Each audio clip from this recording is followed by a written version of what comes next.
Silêncio ensurdecedor. Enquanto o mundo tenta seguir adiante, a Rússia não dá trégua à Ucrânia. Mais um ataque covarde, desta vez em Zaporíjia, atingiu o coração da cidade, deixando um rastro de destruição. Mais de 10 vidas perdidas e centenas de feridos, alguns em estado gravíssimo.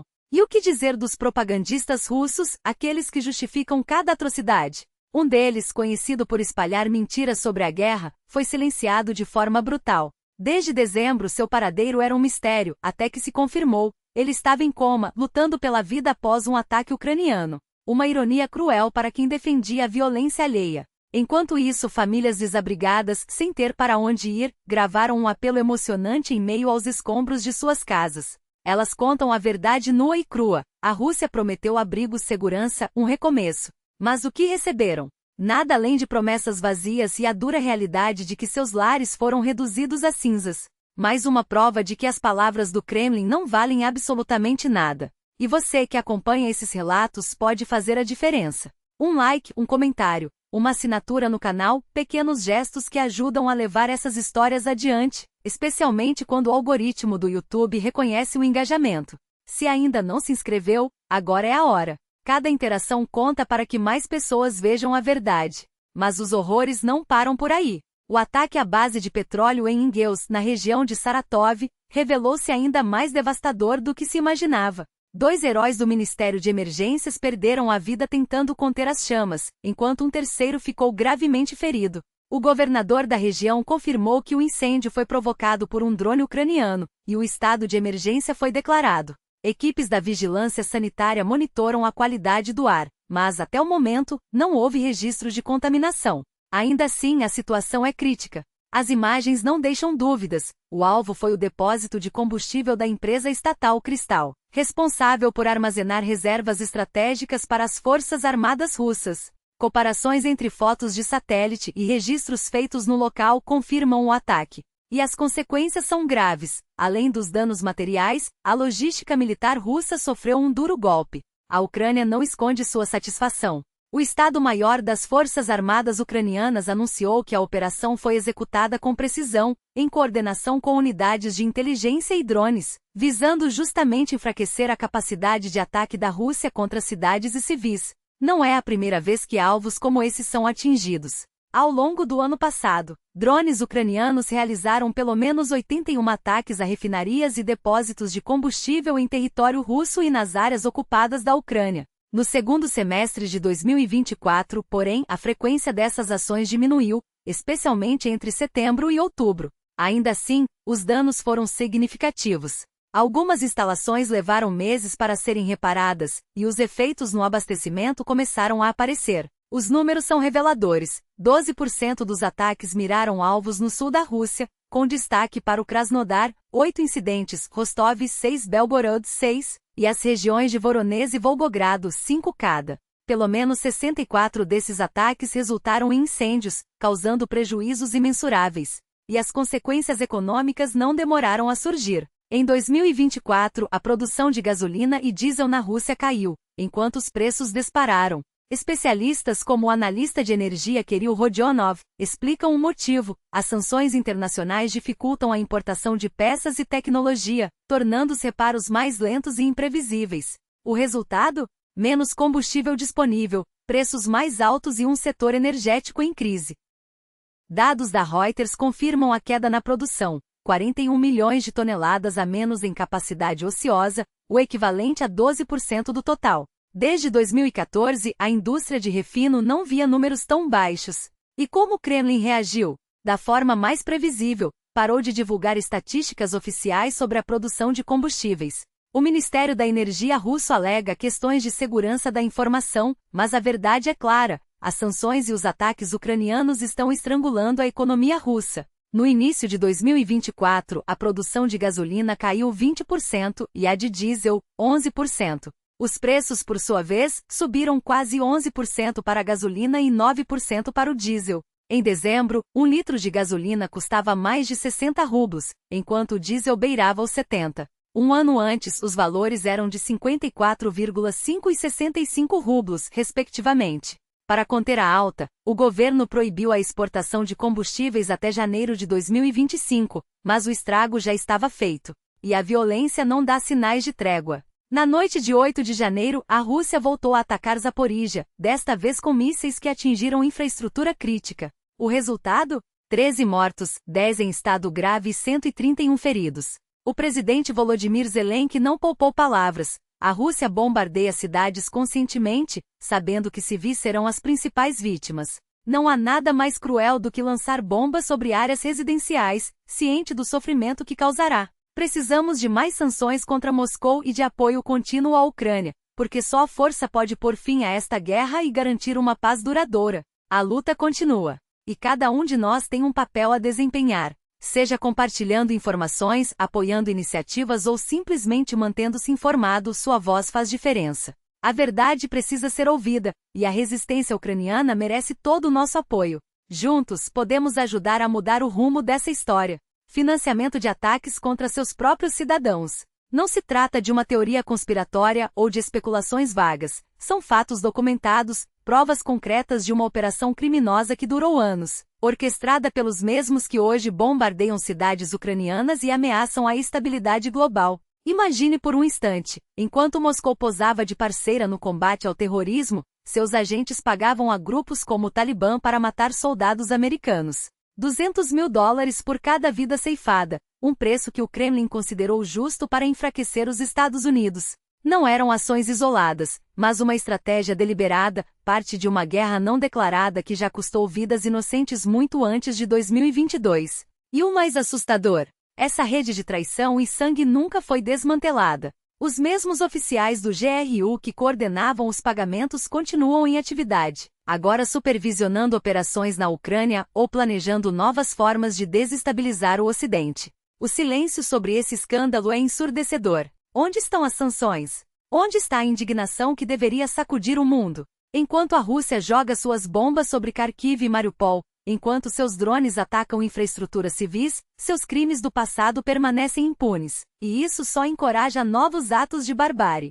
Se permitirmos que essa impunidade continue, estaremos dando sinal verde para que o Kremlin repita suas táticas em outros lugares contra outros alvos. Afinal, se não houve consequências por financiar o assassinato de americanos, por que hesitaria em fazer o mesmo contra europeus, asiáticos ou qualquer nação que ouse desafiar seu domínio? A resposta não pode ser apenas palavras. Precisamos de ações concretas, investigações internacionais, congelamento de ativos, expulsão de diplomatas ligados a essas operações e, acima de tudo, um compromisso inabalável de que nenhum crime ficará sem punição. Os Estados Unidos, a OTAN e todos os países que se dizem defensores da democracia têm o dever moral de tratar essa revelação como que ela é, uma declaração de guerra. Não uma guerra com tanques e aviões, mas com veneno mais sutil, o tipo que corrói sociedades por dentro, que transforma aliados em inimigos e que, se não for detido, deixará um rastro de destruição muito maior do que qualquer bomba. E não se enganem, essa não é apenas uma questão americana. A Rússia já provou que não reconhece fronteiras quando se trata de seus interesses. Se hoje financia terroristas no Afeganistão, amanhã pode fazer o mesmo na Síria, na África ou até mesmo em solo europeu. A única maneira de impedir isso é mostrando que o Ocidente não tolerará mais suas mentiras. Que cada dólar desviado para o terrorismo terá um preço. Que cada oficial do GRU envolvido em crimes contra a humanidade enfrentará a justiça, não importa quanto tempo leve. A Ucrânia está na linha de frente dessa batalha, mas a guerra é de todos nós. Apoiar Kiev não é apenas uma questão de solidariedade. É uma necessidade estratégica para conter um regime que não hesita em usar qualquer método para alcançar seus objetivos. Se falharmos agora, se permitirmos que a impunidade prevaleça, estaremos condenando gerações futuras a viver sob a sombra constante da ameaça russa. E isso não é um exagero, é a realidade que já se desenha diante de nossos olhos. O momento de agir é agora, antes que mais vidas sejam perdidas, antes que mais cidades sejam reduzidas a escombros. Antes que a história nos julgue por nossa complacência. A escolha é clara: ou nos unimos para deter essa máquina de destruição, ou nos tornamos suas próximas vítimas. Não há meio termo. Não há espaço para hesitação. O futuro da segurança global depende das decisões que tomarmos hoje, e cada um de nós tem o poder de fazer a diferença.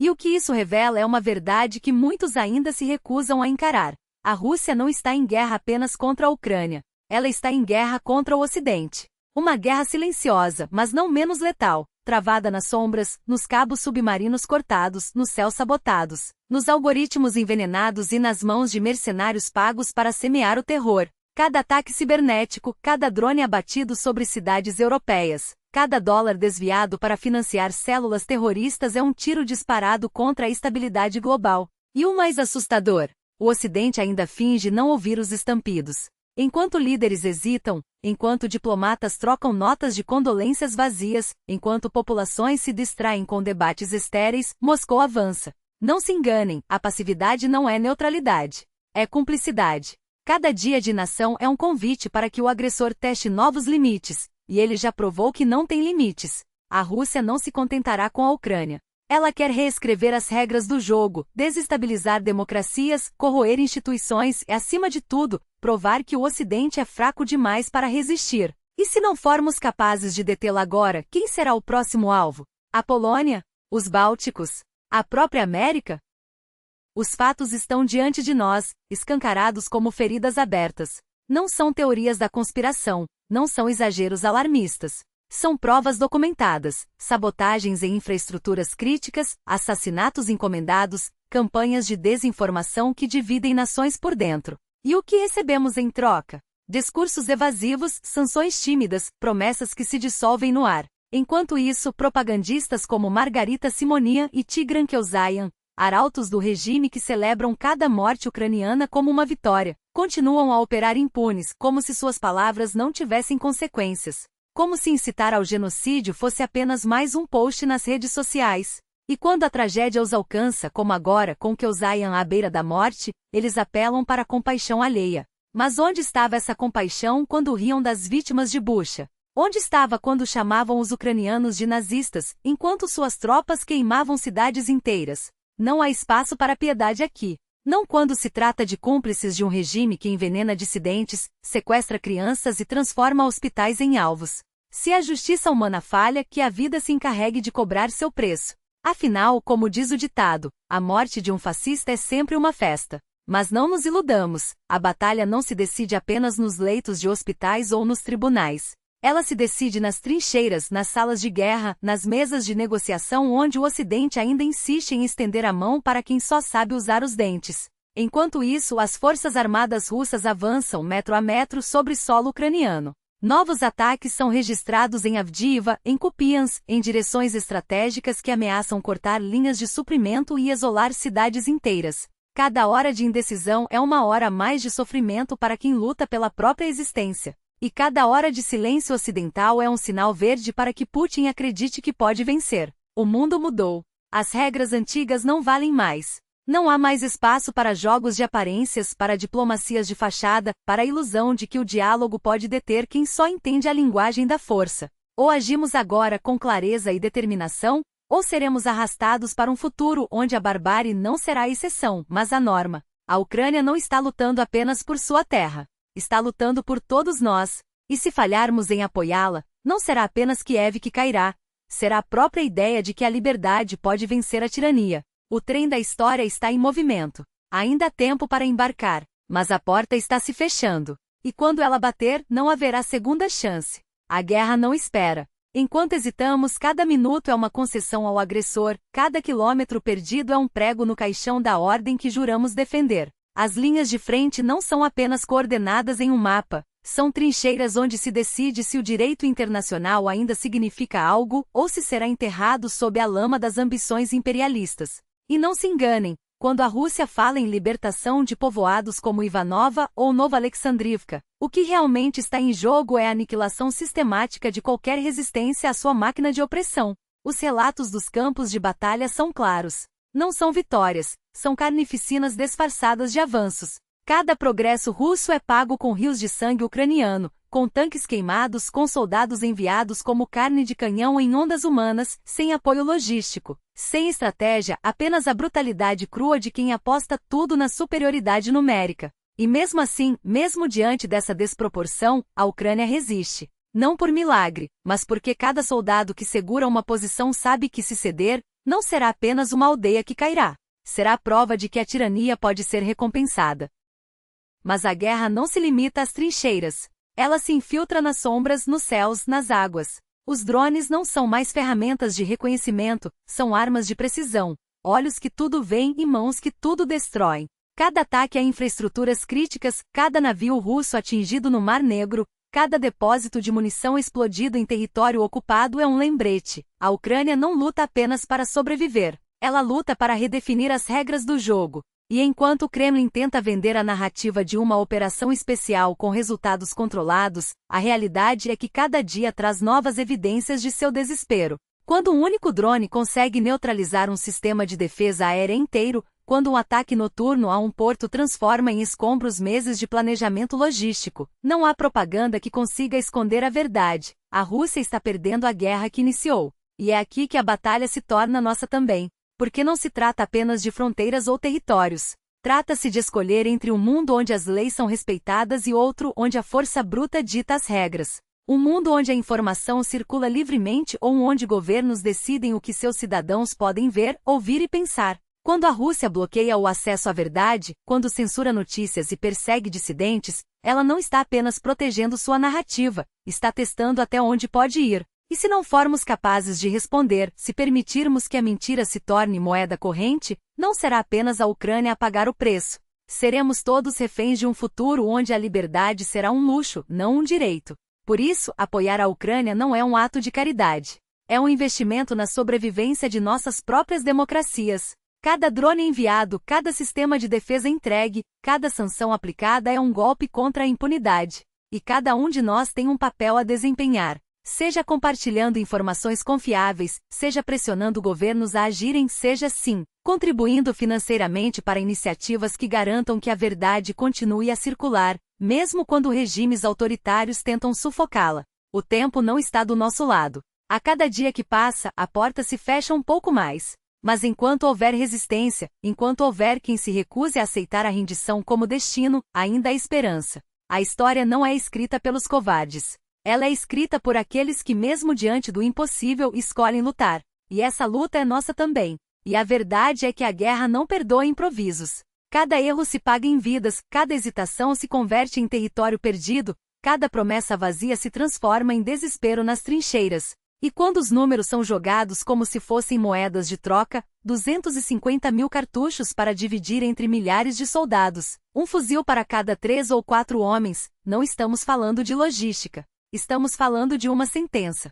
Lembram-se das lanchas confiscadas que apodreceram nos pátios enquanto os soldados cruzavam rios com pneus e tábuas?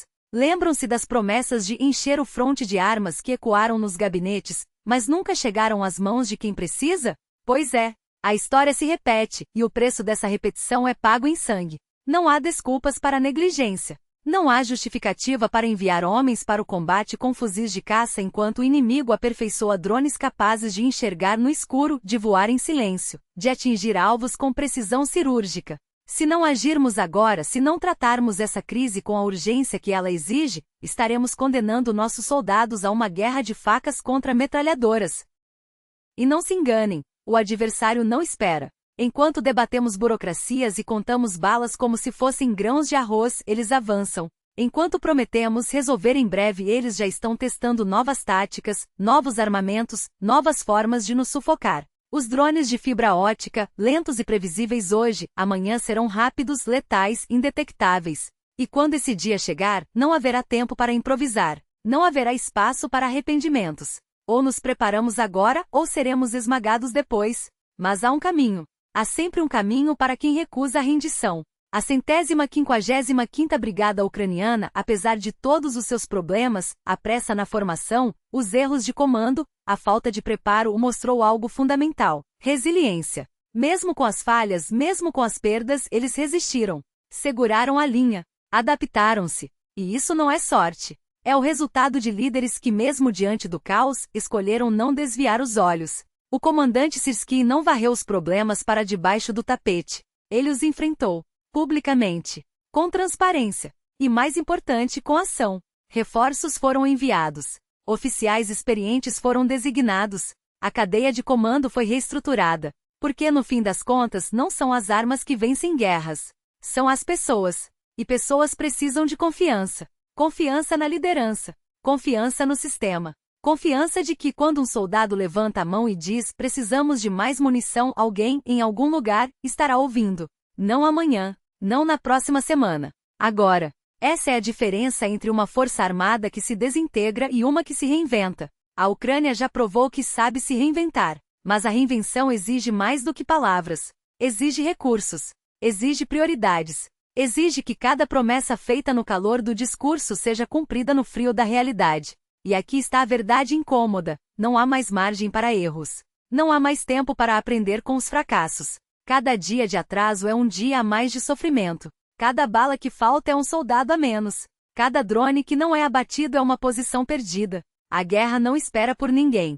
Ela devora os lentos, os indecisos, os que acreditam que depois ainda haverá tempo. Então, o que faremos? Continuaremos a assistir, de braços cruzados, enquanto nossos combatentes são enviados para a linha de frente com equipamentos do século passado? Ou finalmente trataremos essa crise como o que ela é, uma emergência nacional? Não se trata de pedir milagres. Trata-se de exigir o básico. Fuzis em quantidade suficiente. Munição para não ter que racionar tiros. Drones de reconhecimento para não sermos surpreendidos. Treinamento para que cada soldado saiba exatamente o que fazer quando o céu se encher de ameaças. A 155ª Brigada está mostrando que é possível corrigir o curso mesmo em meio à tempestade. Mas ela não pode fazer isso sozinha. Precisa de apoio. Precisa de recursos. Precisa que o país inteiro entenda que a guerra não é um problema apenas dos soldados. É um problema de todos nós. Porque se eles caírem, quem estará aqui para nos defender? O momento é agora. Não há mais desculpas. Não há mais espaço para hesitações. Ou agimos com a urgência que a situação exige, ou aceitamos as consequências. E as consequências, meus amigos, são terríveis demais para serem ignoradas. Precisamos encarar a realidade sem rodeios. Não há espaço para meias-verdades ou soluções paliativas. Cada problema que surge no fronte exige uma resposta imediata, cirúrgica, porque cada dia de hesitação custa vidas. E não são apenas números em relatórios, são pais, filhos, irmãos que não voltarão para casa. A motivação dos comandantes de linha de frente não é um detalhe burocrático. É a diferença entre uma unidade que resiste e outra que se desfaz. Quando um oficial falha em liderar, quando a cadeia de comando se quebra, não são apenas posições que se perdem, é a confiança de todo um exército. E confiança, meus compatriotas, não se reconstrói com discursos. Reconstrói-se com ações. Com oficiais que não apenas dão ordens, mas que marcham à frente de seus soldados. Com sistemas que punem os covardes e protegem os corajosos.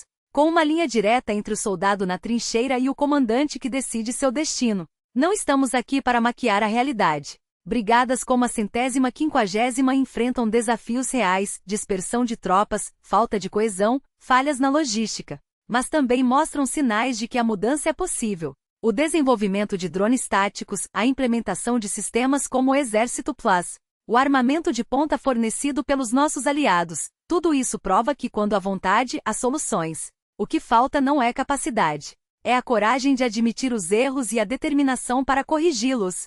E que fique claro, não toleraremos mais aqueles que traem a confiança do povo. O comandante detido em Rovno não é um caso isolado.